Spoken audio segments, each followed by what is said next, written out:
davantage utile. Et l'un des moyens pour devenir davantage utile consiste à élever votre propre identité. Notre identité est la partie centrale de nos vies. Nous ne pouvons pas performer sans cette identité. Notre identité, fondamentalement, est en fait toutes les idées, concepts et croyances que nous considérons les plus réels à nos yeux. C'est vraiment cette espèce de force invisible dans nos vies qui peut soit nous retenir, soit intensifier notre succès, notre bonheur, nos accomplissements à un tout autre niveau. Si vous regardez l'identité et que vous y pensez, c'est presque comme... C'est comme un thermostat. Par exemple, dans cette pièce, il y a un thermostat accroché contre le mur là-bas. Si ce thermostat est réglé à 23 degrés, cette pièce sera régulée et maintenue à 23 degrés. Et peu importe quelles sont les conditions extérieures, il pourrait faire 37 degrés à l'extérieur. Les facteurs externes n'ont pas d'impact sur ce thermostat. Peu importe le temps qu'il fait, cette pièce sera à 23 degrés.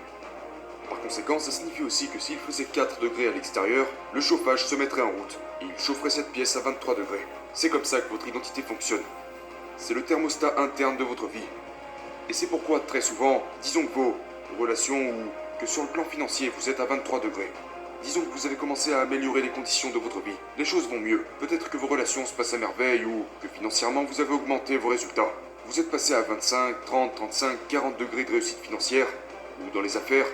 Et puis cela semble juste être une coïncidence, mais d'une manière ou d'une autre, le climatiseur se met soudainement en route. Une voiture qui tombe en panne, un événement se produit, vous perdez un client, quelque chose se passe. Et tout à coup, vous levez les yeux et votre vie est de nouveau à 23 degrés, que ce soit au niveau de vos relations, de votre argent ou de votre travail. Ce n'est pas une coïncidence. C'est dû au régulateur de votre vie, à votre identité. Et donc, vous pouvez faire tout un tas de bonnes choses, d'activités, avoir toutes les réflexions, être au top sur la partie exécution. Mais si vous n'élevez pas votre propre valeur à vos yeux, si vous n'élevez pas cette identité, ce thermostat de votre vie, vous vous rabaisserez toujours à ce que vous croyez mériter. Et donc, l'une des clés pour moi dans ma vie n'est pas seulement de m'améliorer au niveau de l'état d'esprit, de la gestion de mes entreprises ou de mes stratégies, mais en élevant cette identité. De sorte à ce que je passe à 30, 35, 40, 45 degrés, que je crois sincèrement être digne, afin que mes actions et mes pensées atteignent ce même niveau, celui de mon thermostat, de ma propre identité.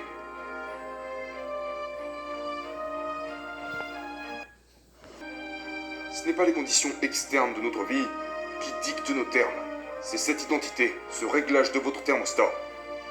Nous devons être davantage utiles si nous nous sentons impuissants, et la façon dont nous le faisons est d'élever notre identité, le réglage de notre thermostat. Ça sonne bien, n'est-ce pas? Alors comment vous devez vous y prendre? Eh bien, j'appelle ça la sainte trilogie du changement d'identité, qui est composée de la foi, de l'intention et de l'association. Ce sont les trois choses sur lesquelles vous devez travailler afin d'augmenter votre thermostat. Alors commençons avec le premier, la foi. Pour moi, c'est la pièce maîtresse de ma vie.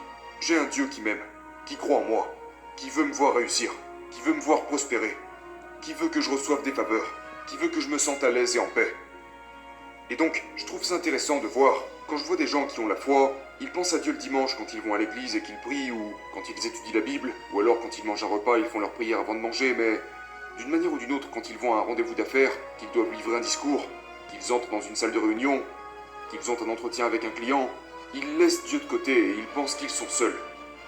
Donc, pour moi, si vous êtes quelqu'un qui a la foi et qui pense que Dieu est avec vous en permanence, qu'il vous aime en permanence, qu'il vous réconforte en permanence, ça inclut aussi les affaires. Et donc, la première source qui changera le réglage de votre thermostat est de vous reconnecter à votre foi et de vous permettre à vous-même de le sentir dans tous les environnements qui existent. Maintenant, en numéro 2, il y a vos intentions. Je ne pense pas que suffisamment de gens s'accordent le mérite d'avoir de grandes intentions. Il y a du pouvoir dans les intentions que l'on décide d'avoir. Mais le problème, c'est que la plupart d'entre nous se disent « Je me sentirai mieux avec moi-même ou j'aurai plus de confiance quand ?» Quand j'aurai ce travail, quand j'aurai cette relation, quand j'aurai ce montant d'argent, quand j'aurai cette maison, quand j'atteindrai ce certain niveau. D'accord? Et donc vous tournez en rond.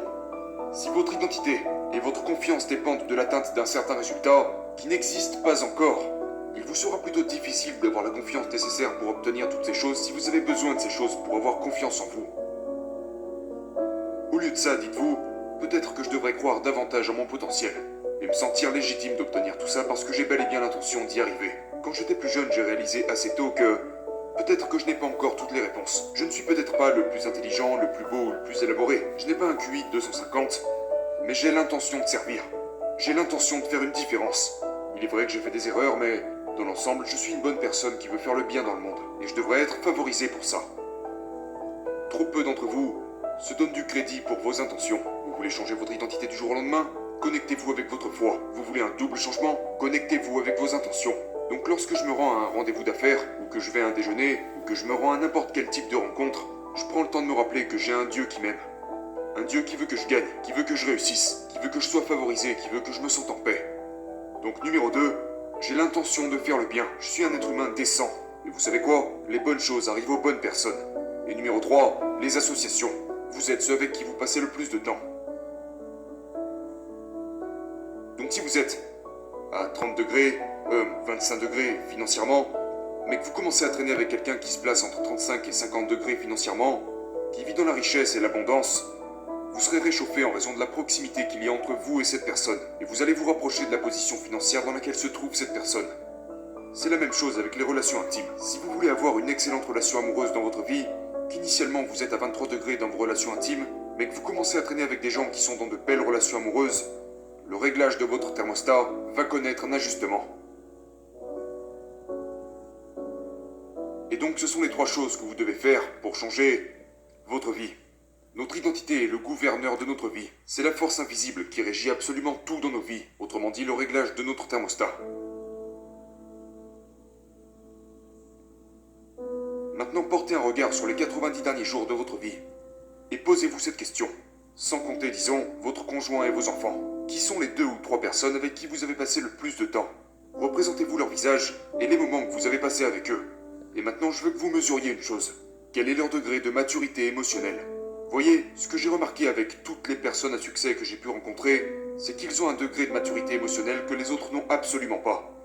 Donc je me demande toujours, quel est leur degré de maturité émotionnelle? Comment gèrent-ils leur succès? Comment gèrent-ils leurs échecs? Et comment gèrent-ils leur vie? Maintenant, demandez-vous ça.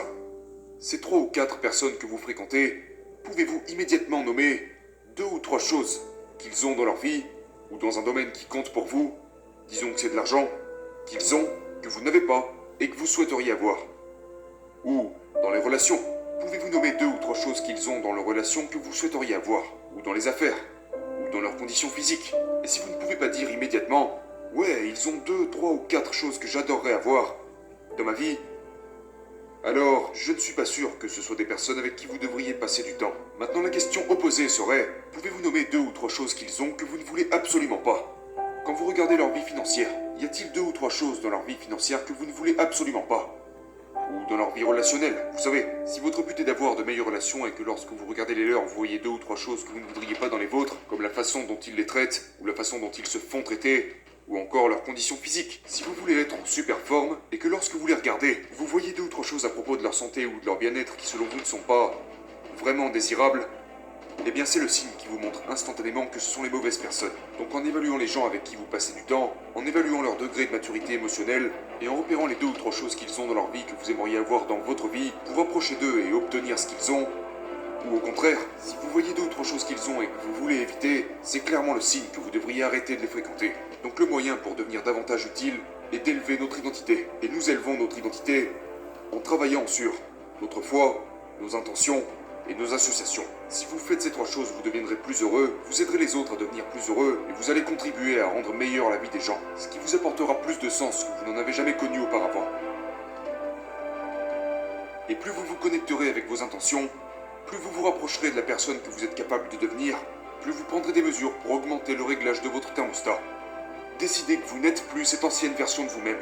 Vous pouvez à n'importe quel moment prendre un stylo et commencer à écrire un nouveau chapitre. J'entre dans ce nouveau personnage.